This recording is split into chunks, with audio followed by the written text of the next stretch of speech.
Hi, I wanted to talk a little bit today about how I knew I was trans and one of the biggest things that bothers me about being trans. I have a lot of physical dysphoria, more so than my social dysphoria, and my biggest kind of part of my physical dysphoria is my chest. And it's something that I have to live with every day, and it's not something I think about once a day, it's something I think about constantly. Every time I look down, I have to see my chest. And every time I want to buy a t-shirt, I have to think about sizing because of my chest. And every time I get dressed in the morning, I have to think about what shirt I'm gonna wear and if it works with the binder that I'm gonna wear that day.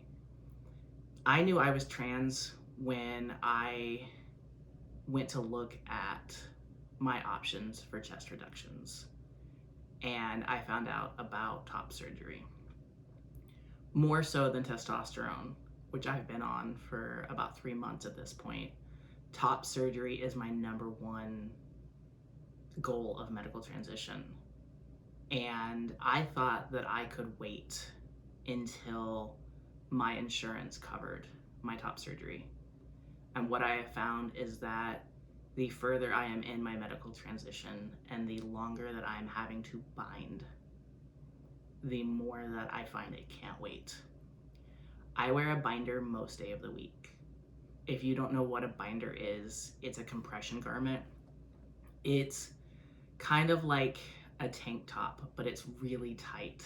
And so it kind of helps pull your chest in and make it flatter. I am big enough that my binder does not make me entirely flat. So I have to choose shirts that help me maintain a flatter look. And it makes it harder for me to do things like tuck in t-shirts or polos. And binding has made my back pain significantly worse.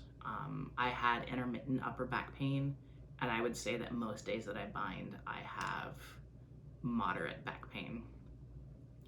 It also is complicated by the fact that I commute for work, and you're not supposed to bind more than 8 to 10 hours.